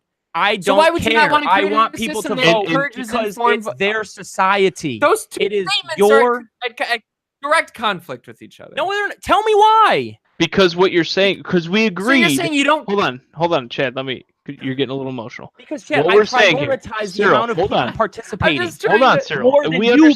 We stop on being informed, and I prioritize everyone participating and saying this is who I want. This is the direction I want the country to go in because they participate in that society. We're not disagreeing with you. The argument that we're putting forth is that by doing this, you are increasing the amount of people who may not be informed, correct? And I don't care. But you just said that I don't care, and I told you why I don't care because I think the pros outweigh the cons on that side of it. Okay, and I've told you why. Oh, then there, and we. Well, I'm blue in the face. I told you why, though, but you act like I didn't. I told you over and over again. They wake up the next day and they're in a society. Kind of absurd for you to say that an informed voter is always objectively better than an uninformed voter, but then in the same breath to say I don't care if you're informed or not, come vote. Chad, I don't prioritize what you prioritize. No, that's fine. It's crazy to you. You're crazy to me. That's fine. You prioritize something different. I've been trying to explain why I prioritize the way I think. You're presenting two statements that seem at odds with each other. That's all I'm saying. Okay, I've told you why they aren't, and I've told you why I prioritize the way the things. Well, no, I think at this point we fundamentally, just flat out, fundamentally disagree, and I think we need to revisit. You guys literally gatekeep and you judge on some level, and Chad admitted it. And I'm not saying that's a bad thing. Yeah, I'm just saying I don't like. No, but when you say that you don't like that, you're implying that it is a bad thing. This is where Chad and I are getting frustrated with you because you're talking out of both sides of your mouth. It feels like you're saying you can't do this, but then at the same time, it's okay to do this. This is bad, but we're still going to do it anyway. Like, that's what it feels like when you present your argument. That's why we're confused. I'm saying we shouldn't be elitist about why people. I'm saying we shouldn't be elitist about drawing the line on where informed is or not, because you are you and your bubble in Western New York. And thank you for your perspective. That's awesome. And I have one, and he has one. And to assume that everybody is just that's crazy to me. You guys are all assuming that everybody has the same access to information, the same access to all these things. And that's not true. You're correct about that. You're missing the point. We agree on that. We agree that there should be more access to information. Because of that, we shouldn't care about the level of informed. Because people are actively discriminated against in some ways, and then hold on, Cyril, hold on. We agree with you. If someone's actively being discriminated against from going to the polls, that has to be addressed. That could lead people to not being as informed. Now you just gate-kept them out of society. They didn't control being informed, and now you said even though you I'm not saying don't vote if you're uninformed. I'm not saying don't vote if you're uninformed. I never said that. We never said don't vote if you're uninformed. Yeah, but by no means did we ever say that. Okay. Because we also know, we acknowledge the fact that there are a lot of registered voters who are uninformed. But they've taken the time. It's clearly baggage we live with already. To sign up to have a vote. The for real last thing then. Would you rather have 25% of informed people voting or 100% of everybody in that society voting? Go ahead. Which would you rather have? Again, tell me what you prioritize. You're going to have to define informed and uninformed, but I don't. We just had this whole conversation. We just did that, Chad. What? We just defined uninformed and informed for all of us. We didn't, though. We didn't. I mean, it was part of that conversation for me. So how did we just describe it? I don't have to define it because I don't give a shit. That was part of the conversation. I was asking you where your line is, and you told me a little bit, and that's fine. Where's the line? What did I tell you? You said let's give people videos. Let's have them read up on shit. Let's compromise on informing them if they're. Yeah, that's fine. Let's make this here. I'll put it forth. 100% being same day registration, Chad. The 25% being people who actually did because you're giving it nuances and just in 25%. Well, you have to. Chad's asking you for that. You can ask me for that. I'm asking you guys this. You can ask me whatever the fuck you want. That's fine. I'm just asking you guys this. Sure. Hello? Yeah, I'm waiting. I mean, I asked. Sorry. I thought you were going to reiterate. I already answered this. I told you I'd rather have the informed voters. That's such a slippery slope.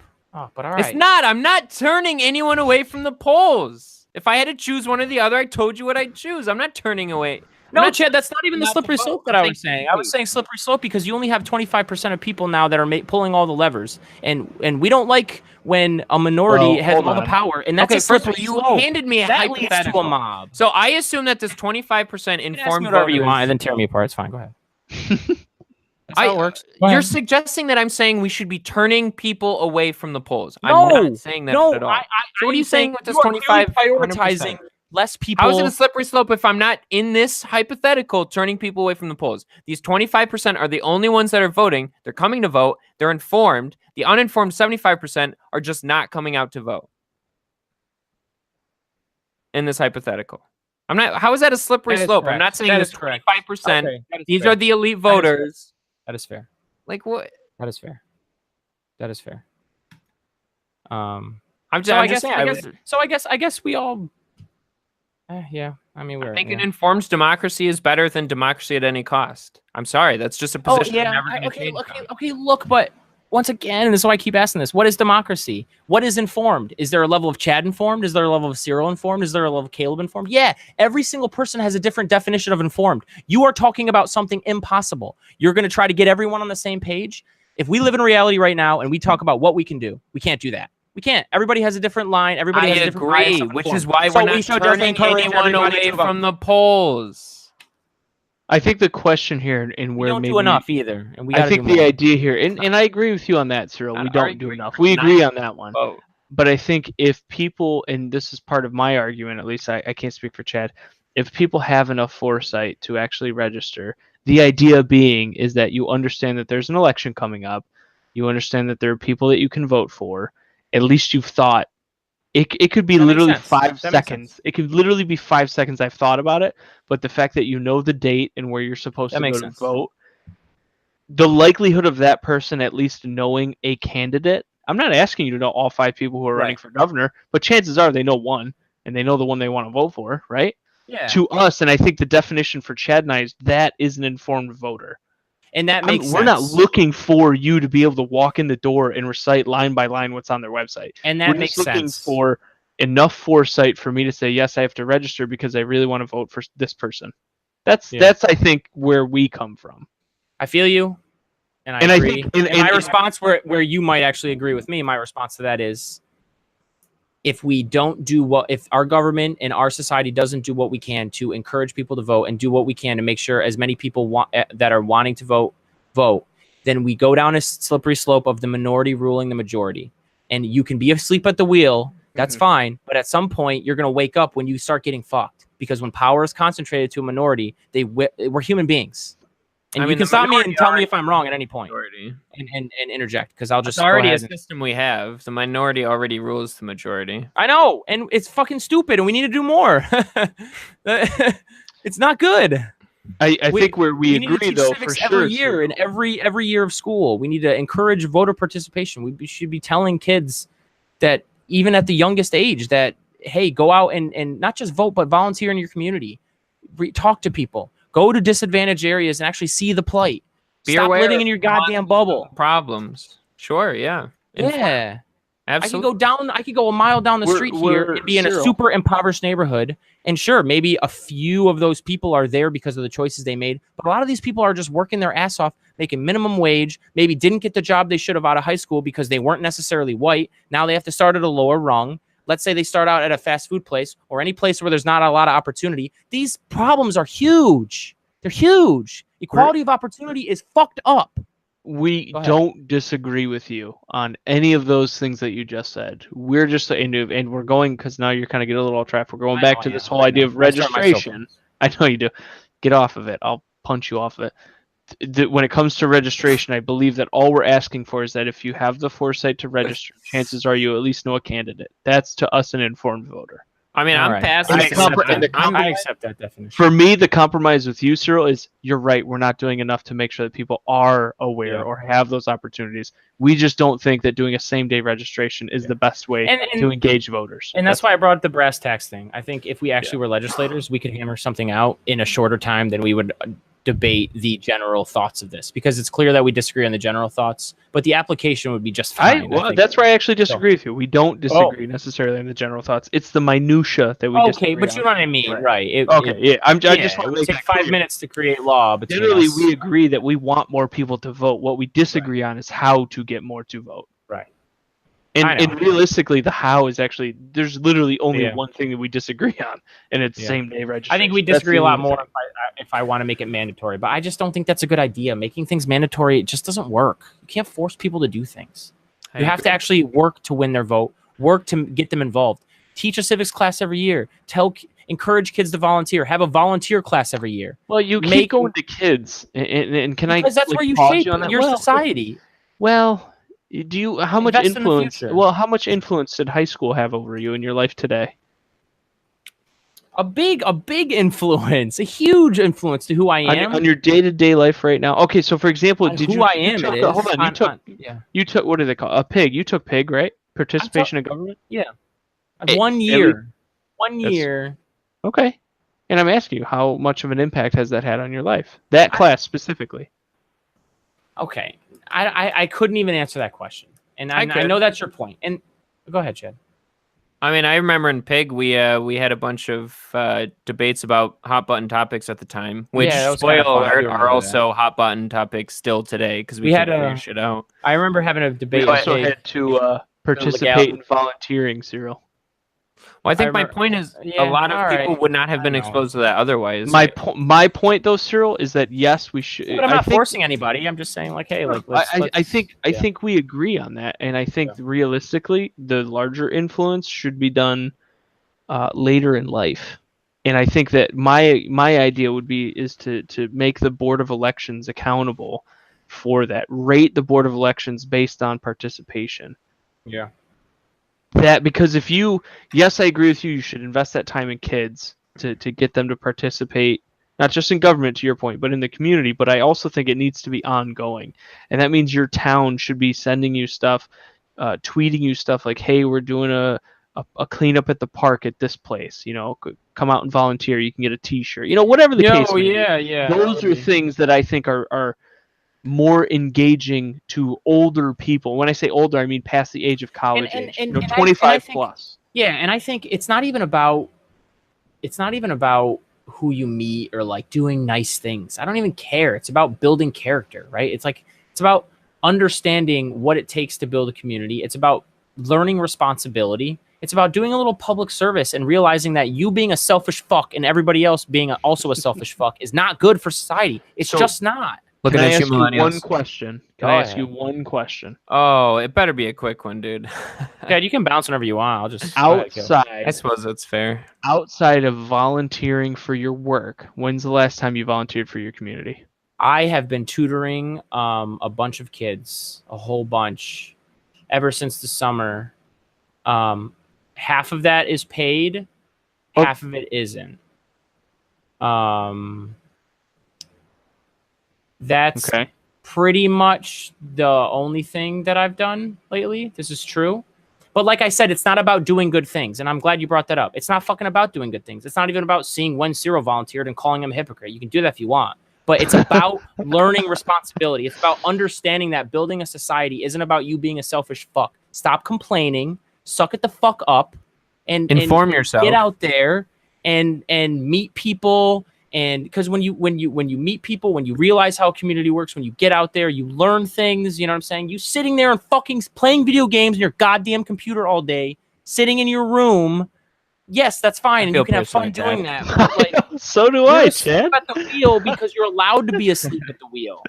Okay, and I think that when we talk about an informed voter, we are informed more than most. We talk about these things. These things are on our minds. And yes, I'm going to sit on our high horse a little bit. I think that especially since I served and I did all these things, I know the value of being responsible and waking up and participating and being a part of this society, you know, and just understand and being thankful.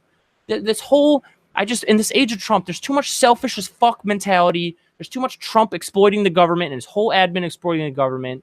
And just everything is selfish. And then there's too much like, and just last December, what did we do? All these funds that we all pool together and we give to the government to do good works. We can argue about whether they actually do good works or not, but that's the intent, right? Taxpayer. We say, no, fuck that. You keep your money because you being a selfish human being is going to do better for working people at the bottom of the tier than literally the government giving these people money. We think that money is going to trickle all the way down to those people better than we can spend it for them. That's what they're saying. And that's bullshit. And we can have that debate on where the taxes need to be, fine, but we shouldn't have the debate on if taxes makes you patriotic. It should.